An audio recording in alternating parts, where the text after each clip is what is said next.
Alrighty. The second level 30 Archer quest and the first Bard quest is A Song of Bards and Bowmen, given to us by Luciane, the Guildmaster of the Archers Guild in New Gridania. Here we go. Well met, Mercy. Would that we had the time for banter, but we're all up in arms here. Yet another Ixali dirigible has been spotted over the Twelveswood, you see. Their reappearance calls to my mind the Battle of Griffin Crossing. Well, I say battle. Most are agreed that massacre would be rather more apt. Aye, the Ixal dealt us a crushing defeat that day. Right around this time of year, it was, more than 2 decades past. A humiliating episode in our history, to be sure, but heavens forbid that we ever forget it. Failure is the finest, if not the kindest, of teachers, and few things drive a woman better than its sting. But let's speak of cheerier matters. Excuse me.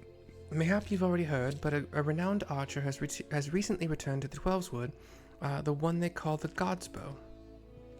Forgot about that title. That's just a title, of course. His birth name is Jehantel. That's Jeha Nancy Tom E-L. And he was once of the God's Quiver. The man was a legend even then, and there was no honor greater than being taken under his tutelage. But that's not all there is to him, mind you. Jehantel was also a skilled bard, and one of the rare few capable of inspiring others to great feats through song. Upon learning that the Godsbow had returned, dozens of us flocked to him in hopes of training under a legend, yours truly included. Alas, the meetings haven't unfolded quite as we had hoped. Jehantel has refused to teach each and every suitor that has approached him thus far. Though it should be mentioned that the topics he is reluctant to instruct us in do not include poetry and song. He seems exceedingly keen to teach us all about them. Some few of us were tempted to take him up on the offer, save that we have a nation to defend. Far be it from my intent to belittle all those bards out there, but I like my chances rather better charging into battle with a quiver than a harp. I don't know why this one's hard to say so much, and here we were, hoping that transcendent mastery of the bow might be ours. By the sparkle in your eyes, I'd wager you have an interest in that self-same poetry and song. Come now, there's no call for shyness, and there is more to life than battle. If you would present yourself as a pupil to Jehantel, I happen to know his whereabouts. I'm given to understand that he has made his camp somewhere west of Quarry Mill in the South Shroud. Jehantel is an agreeable sort of fellow, and should be willing enough to meet with you. Truth be told, I'm still holding on to hope. If you could find a way into Jehantel's confidence, mayhap he can yet be persuaded to train us. I wish you the best of luck, friend. Back to where we just were with the previous quest.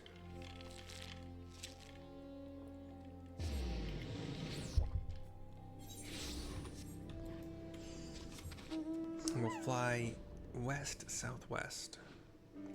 Very, very, very mostly west, but he's in a tree, if I remember correctly. Yep, a fallen tree. With a campfire going. He is Elzen. White facial hair. A hat similar to mine. I think they're called not tricorns. Kind of a dome-shaped hat with like the brim fully upturned around the sides and back, and kind of coming to a V in the front. Not as upturned, but still basically forming a bowl around the hat.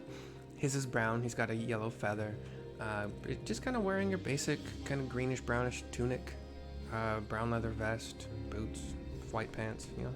He's got a bow at his back and a harpsichord or lyre or whatever. Sitting on a rock in front of a campfire in this big hollow, horizontally broken tree. Speaking to him starts a cutscene where he is playing his instrument. Another guest. You are kind to pay me a visit, young one. Naught gives us elderly folk more pleasure than the company of the young. Add to that a steaming pot of tea and the beauty of the Twelveswood, and we could want for little more. But the curl of your lip tells me that the tea and scenery are not what you desire. You seek knowledge of archery, I take it, in which case I'm afraid I must disappoint you. Mercy, was it? Yes, I am Jehantel, the one they called the Godsbow, but that was in another life. I have long cast aside my bow, taking instead a harp to my breast. For years I have lived as a bard, going wherever the wind blows, exulting in the beauty of creation through song. To be sure, I still have the eyes to recognize a promising archer when I see one, and you, young one, have promise. Keep your nose to the grindstone, and one day you may count yourself a virtuoso of the bow. Yet know that virtuosity is worthless without virtue. Aye, the words of the ballad of the vainglorious fool tell us this much. I say something to him. You truly wish to remain and learn poetry and verse? Well, well, well, I must admit to being rather taken aback. In uncertain days such as these, there are few indeed who would devote their time to song as opposed to more tangible endeavors. You intrigue me, young one. I find myself growing curious as to how the melodies of old might find expression through you. I do believe a certain friend of mine would be of the selfsame opinion. Aye, that would be as good a place as any for us to begin. He stands from his rock. Listen well, Mercy. There is a Moogle named Pukno-Poki, who can oft be found wandering an area situated east of here. I would have you present yourself to him. Pukno-Poki is possessed of a discerning eye for talent. If he sees potential in you, I should be well satisfied that you indeed have the makings of a bard. He's playing his instruments and more. Heed me, O puissant Althyk. Althyk? A-L-Tom-H-Y-K. Turn thee over the hourglass of time, that we might gaze upon the battles of yore. I think he said go east. Shall we go east? On the wings of love, flying upon my bird, one of the two I have. The rest are not birds, but they fly nonetheless. Somewhat weirdly, because wolves and behemoths don't usually fly. Pukno-Poki is kind of like in a tree. Like, there's a tree that's basically like, it looks like 5, not thin but not thick trunks growing out of the ground. He's kind of in the middle of the 5 of them. Kupo, how could this have happened? It's just so embarrassing. A blunder for the ages, Kupo. You understand what I'm saying, don't you? That's a rare talent, I'll allow, but you've caught me at a bad time, Kupo. Now be a good adventurer and show yourself out. Jehantel sent you? You should have said so sooner, Kupo. You do know that Jehantel is no ordinary bard, yes? His songs can salve your heart and strengthen your resolve. They can banish your fears and fill you with hope. And that's not even scratching the surface. Why, to hear him perform is like bathing in sunbeams, Kupo. I've asked, begged, and pled more times than I care to count for Jehantel to stay and sing in the forest. Only now has he deigned to set foot here again, but he's refusing to sing for us. That's a blatant breach of promise, Kupo. But what's this? Why, your being resonates with a chord similar to Jehantel's, perhaps even identical, Kupo. By the 12, this means that things may yet turn out as planned. Why, you might even have it in you to surpass the man, and that's saying a lot, Kupo. Egads, your coming had so excited me, my predicament nigh escaped my mind. There's a charm that I had meant to give to Jehantel, you see, but it was stolen as I napped, Kupo. I roused just in time to espy the thief and attempted to give chase. Alas, drowsiness robbed me of my balance, and I was delayed by this tree. Last I saw of that overlord brigand, he, or possibly she, was scurrying towards Taker's Rot, Kupo. Now I realize we've only just met, but would you mind recovering the charm and delivering it to Jehantel in my stead? To the north, we can fly over and around all these brigands. They're all level 29. I think there's 28s in here. I also thought that there was some of these that were... No, I think there's a fate that runs through here. I guess I'm kind of gonna battle my way in a little bit. I don't know where to drop.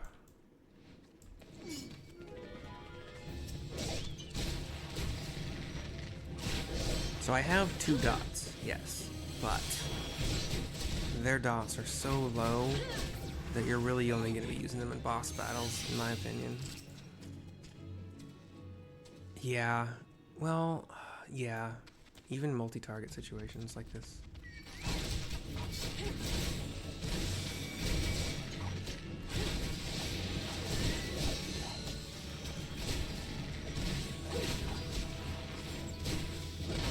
had to kill 3 of them to get to the stolen crate.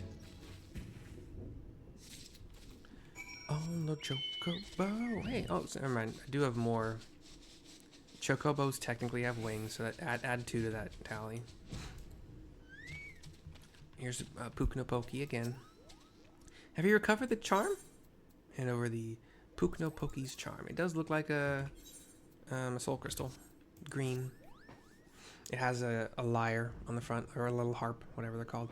You did it, Kupo! Please, you must now deliver it to Jehantel. Tell him that Puknopoki thinks him a cunning rogue, but is excited nonetheless.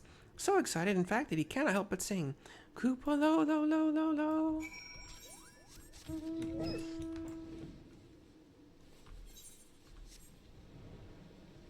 On the wings of love.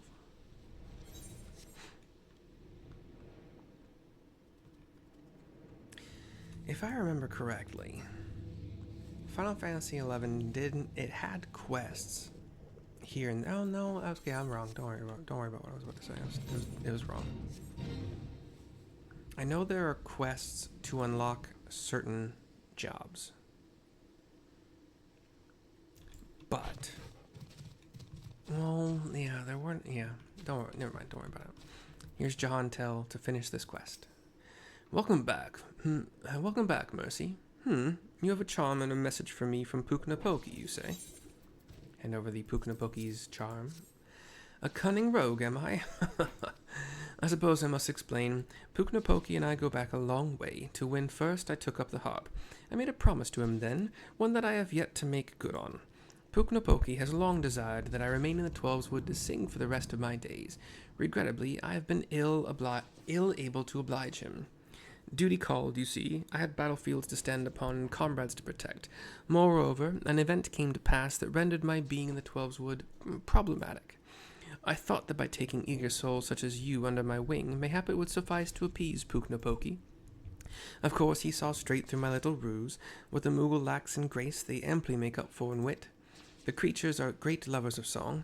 That you return with this charm is proof positive of his high regard for your potential as bard and archer both. The charm is a crystal known as the soul of the bard. Puknopoki asked that you bring it to me, but he meant for you to have it. It is a gift from the Moogles bestowed upon those they deem worthy of walking the path of the true bard. The soul of the bard harbors memories of the past, verses and refrains sung by the bards of old.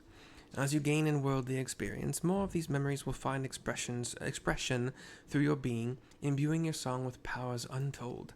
Now it may surprise you to hear that bowmen and bards are as next of kin. By the same token, mastery of song is dependent upon one's prowess as an archer. The sense in this will be lost upon you at first, but in time the realization will dawn that bow and harp are but stringed instruments played by the same hand. Go now, Mercy, and let your body and soul drink deep of the melodies of old. When next we meet, I hope to see a fully fledged bard standing before me, one who exceeds even Puknopoki's wildest expectations. We get 12,480 experience points, which will get us... Oh, no it won't. Yes it will, I'm an idiot. It will get us 31. We get Mage's Ballad, which is a 2-minute recast. It lasts for 45 seconds. Increases all damage dealt by 1%. And there's an 80% chance to grant repertoire. This effect can trigger repeatedly. Okay. And repertoire reduces the recast time of Bloodletter by 7.5. So it's a pretty weak damage buff, but it lasts for 45 seconds. And it hits all party members within within 50 elms. Big, so big. But it also makes your Bloodletter awesome. Much more useful. Anyway, there's our 30. Well, we'll have a little cutscene where I give Yata, I got it. Bard unlocked.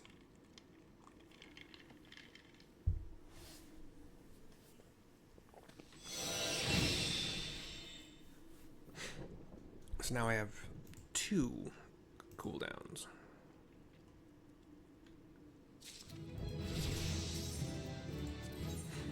Next quest at 35.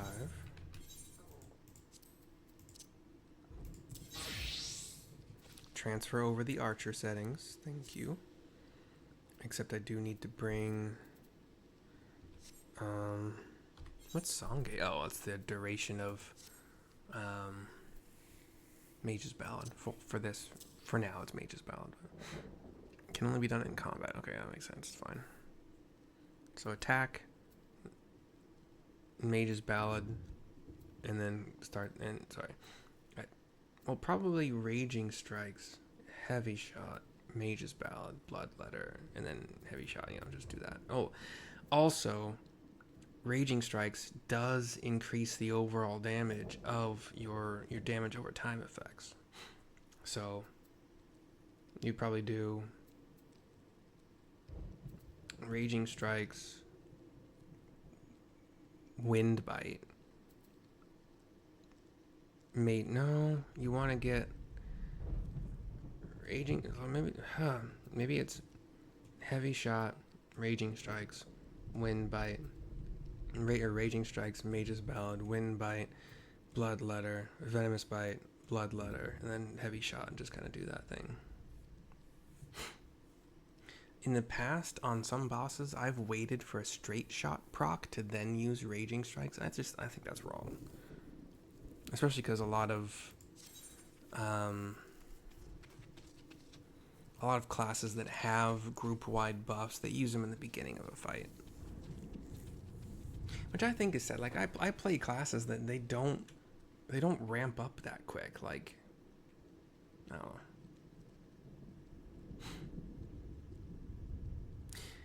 Anywho, yeah, this song gauge just shows you how much longer is left on your current ballad or march or whatever else you get. What else you get? A Paeon, however you want to pronounce that. Paul A Nancy, Paeon, or Paeon, and then Army's Paeon, Paul A Nancy. Removes one select detrimental effect from self or target power. Oh yeah, I forgot that bards could do that. 45-second recast. That's not amazing, but wait, 30 seconds. Oh, so you can kind of pre-cast it on yourself or a party member or whatever. Army's Paeon at 40. Direct hit increased by 3% for 45 seconds. Also gives you repertoire. But this repertoire reduces weapon skill cast time and recast time. Spell cast time and recast time, and auto attack delay by 4%. Can only be stacked up to 4 times. Reign of Death. I was going to say that's got to be AoE. Oh, it's an AoE Bloodletter version. Yeah. Battle Voice. Increases direct hit rate of self. 20%. Cool. Anyway. Jehantel. So, get Zloey over here. Jehantel, Zloey, and myself in this campfire. Oops. We all thank you for watching. We hope you've enjoyed. It's on to the Marauder 30 and then Marauder Warrior 30 quest right after this. I'll see you next time. Bye-bye for now.